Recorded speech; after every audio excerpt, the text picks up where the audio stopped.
Hey guys, welcome back. In this video, I'll be providing an at-home push workout for strength and size, which will leave you pumped by the end of it. This is an intermediate routine, but can be scaled down or up to whatever suits your level if needed. We will be focusing on the shoulders, chest, and triceps using overhead, horizontal, and vertical pushing patterns. All you're going to need is a wall and some common household items like a chair or a sturdy coffee table. This routine will be broken down into 3 blocks, with 3 exercises in each. They will be the same exercises in each block with different variations to reduce the intensity from one block to the next while trying to go for a bit more repetitions with each subsequent block. For the exercises, you will rest anywhere from 60 seconds to 90 seconds between each when completed, and then rest for a total of 3 minutes between each block. I'll leave this here for you to screenshot if needed. Alright, let's go over block number 1. Here, we're starting out with chest to wall handstand push-ups. We're going for total reps here, meaning you will take as many sets as needed to reach the recommended rep count. Here, the recommendation at the minimum is 5 and at the top is 8 for total repetitions. The goal here is maintaining clean reps and not to burn yourself out. So if you're able to do a max of 4 chest to wall handstand push-ups in a row, bring it down to 1 or 2 per set.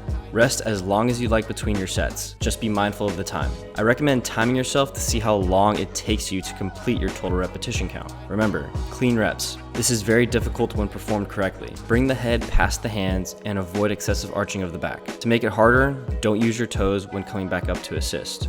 To make it easier, use your toes against the wall to assist you on the way up if needed. Once you finish your total rep count, rest for 60 to 90 seconds and then move on to push-ups. For these push-ups, you will only be performing 1 set. But we will be using a strict tempo of a 3-second negative with no pause at the bottom, coming up as fast as you can and pausing at the top for 1 second. If you want, I recommend using a timer or a metronome app to keep yourself strict with the 3-second negatives. It's hard to time yourself mentally for exact time, so if you don't have a metronome or a timer to help, just think of performing a slow negative here. The recommended rep count here is 8 to 15 reps. Once you've completed 1 set of slow negative tempo push-ups, you'll rest anywhere from 60 to 90 seconds and then move on to bench dips, feet elevated. Here you'll need a small table or chairs if you have access to prop up your hands and something to elevate your feet if possible. If you can't elevate your feet, it's no worries, I'll provide the alternative. Here we want to go with feet elevated bench dips and perform anywhere from 8 to 15 repetitions in 1 set. The goal here is to just control the negative. You don't have to go very slow on the negative, but if you want, you can go with a slower 3-second negative to make it more difficult. If you don't have an object to elevate your feet, just go with the straight leg option and use a slow 3-second negative count. Don't underestimate bench dips with controlled negatives. You will feel your triceps working. After you've finished your set, you'll rest for 3 minutes and we'll move on to block 2. Here for the first exercise, we'll move on to an easier variation of the chest to wall handstand push-up using feet elevated pike push-ups. We will be using the same total rep method here, but now the recommended rep count has gone up, with the minimum being 8 and the highest being 12. So now shoot for 8 to 12 repetitions and take as many sets as needed to complete it. Again, good form with each rep. Leave about 1 to 2 reps in reserve here with each set that you perform. Once you've completed the rep count that you chose, you'll rest for 60 to 90 seconds and move on to push-ups. For these push-ups in block 2, we will be lowering down a bit faster.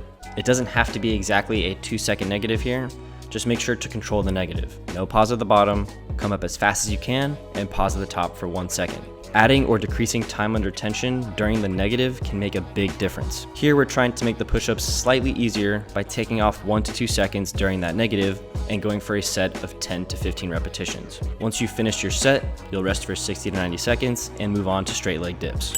If you're using elevated bench dips in the last block, you can move on to straight leg bench dips and try your best to perform a bit more repetitions than you did in the first block. With a slightly easier variation, just control the negative and perform solid repetitions while trying to reach the new minimum or more of the recommended reps here, which is 10 to 15. Once you've completed your set, you'll rest for 3 minutes and move on to the last block.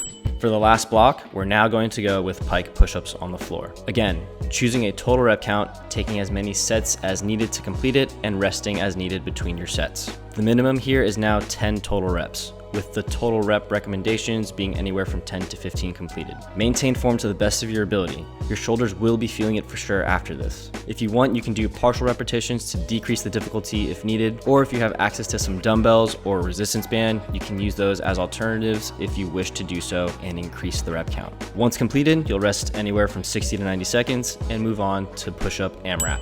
Here we are going for as many reps as possible. You will perform these push-ups with a much faster tempo and no pauses. Keep your form as clean as you can and bust them out until you can no longer perform a solid push-up with good technique. If you want, you can perform a drop set here. If you start failing on the floor, move on to an incline for a drop set and finish there. Now you don't have to go to absolute failure, but bring yourself to that challenging point and go for it. The pump will be real here. Once completed, you'll rest anywhere from 60 to 90 seconds and finish off with bench dip AMRAP. Again, going for as many reps as possible here. Start in a straight leg position, and once you get to that point of fatigue, you can perform a drop set and move on to bent knees and finish some more if you can. Bent knees position will make it a lot easier, and by this point your triceps should be completely pumped. Alright guys, that's the routine. Here are some recommendations to follow if you'd like to pause the video and take a screenshot or look at them really quick. If you guys have any questions at all, please feel free to leave a comment down below and I'll look forward to answering them. If you enjoyed this routine overall, please leave a like and click that subscribe button down below for more content in the future.